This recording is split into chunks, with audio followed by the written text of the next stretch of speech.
Olá, seja muito bem-vinda, muito bem-vindo. Eu sou Fernanda Lima e você está no canal Tarô Terapêutico Elecô. Só que o vídeo hoje não é de tarô especificamente.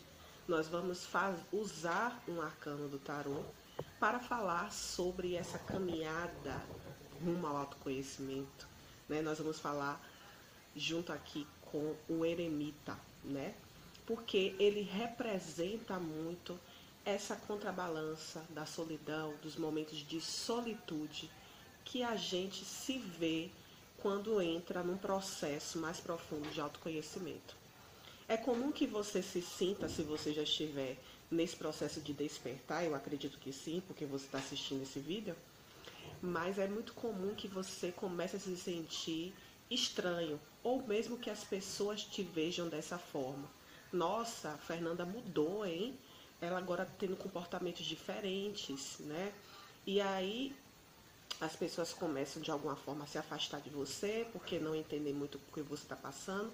E você, por outro lado, também tende a se isolar um pouco, porque já não tem mais paciência, começa a ficar com preguiça de olhar para os defeitos dos outros, né? Então, até o momento em que a gente chega a um processo de tolerância, seja com nossos problemas e com problemas dos outros, a gente passa por esses choques, esses conflitos que acabam nos afastando um pouco, causando esse sentimento de solidão e de solitude, né? Mas isso aí, por si só, já é um grande exercício que gera um grande aprendizado.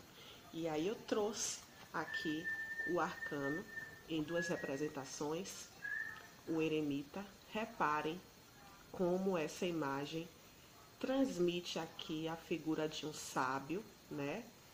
Carregando uma lanterna que indica a iluminação de um caminho solitário, que não há outras pessoas em volta. E essa figura desse velho sábio não é que necessariamente a gente só alcança a sabedoria quando a gente está numa idade mais avançada, mas é a representação de um arquétipo que, independente da idade que a gente esteja, quando a gente se dedica a olhar para dentro de nós, a gente acaba envelhecendo um pouco no sentido bom da coisa, porque a gente se torna mais sábio, mas sábios de nós mesmos em primeiro lugar. O caminho do autoconhecimento é um caminho que passa pelo egoísmo primeiro, né, no seu sentido bom da coisa, porque a gente precisa se preocupar mais com a nossa vida para depois conseguir olhar para o entorno. E isso envolve nossa família, nossos amigos, né? Então, de alguma forma, a gente precisa mesmo calar os ruídos externos para que a gente possa olhar mais para o nosso som interno, né? E aí, em determinados momentos, isso vai fazer com que a gente tenha a iniciativa mesmo de, em determinados convites de festa ou de reunião com algumas pessoas, a gente não querer ir, achar melhor ficar em nosso quarto, assistir algum filme que esteja mais conectado ao que a gente está buscando naquele momento, né? Ler um bom livro, exercitar o processo do aprendizado que envolve o caminho do autoconhecimento. E é importante também a gente lembrar que não existe um padrão, um formato, né? Algumas pessoas vão despertar primeiro para algum tipo de terapia, algum tipo de leitura, algum tipo de vivência, outras já vão passar por outro caminho, mas todos são válidos se lhe causa o questionamento que provoca a reflexão em busca da resposta. Porque é nesse processo que a gente começa a entrar mais profundo no sentido do eremita. Porque o eremita, essa luz que ele está aqui carregando nas mãos, ele trouxe lá de dentro. É aquele momento onde a gente encontra as respostas aqui dentro, né? Não é que a gente precise dizer assim, não, eu não quero ouvir o que você está dizendo, o que o outro está dizendo. Mas é quando o que o outro diz nos provoca a refletir e encontrar aqui dentro da gente qual é a nossa verdade.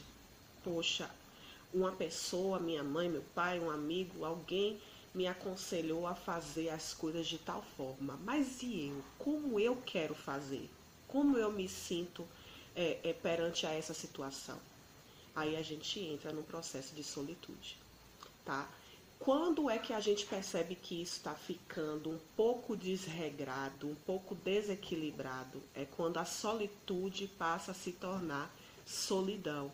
Quando a gente já não consegue mais sair de um processo de interiorização profundo e começa a ignorar o mundo externo. E aí já começa a se caracterizar numa tentativa de fugir daquilo que a gente não consegue lidar.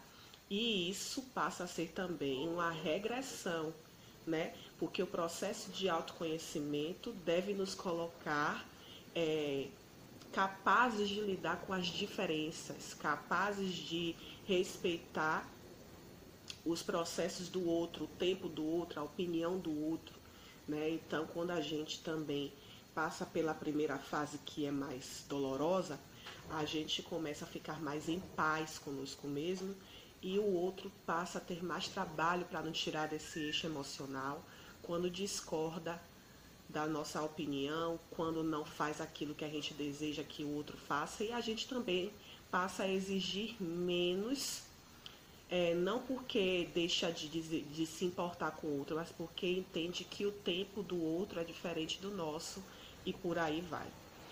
Qual é o sentido do vídeo de hoje? É fazer a gente refletir que, sim, a caminhada do autoconhecimento pode levar a gente a momentos em que a gente queira estar somente conosco, mas que, se você sente que isso está se tornando algo que te deixa isolado excessivamente, aí é o momento de você despertar para uma possível chance de estar tentando fugir do mundo real. E aí eu já te pergunto, você está fugindo? Espero que não, tá? Vídeo rapidinho hoje, espero que vocês tenham curtido. E se curtiram, também dá o like aí. E compartilhe com aquele amigo que pode estar sozinho, hein? Sozinho demais, porque entrou no processo profundo de autoconhecimento, tá bom? Beijo pra vocês. Logo, logo vem mais vídeos aí também, leituras de tarô. Até o próximo vídeo.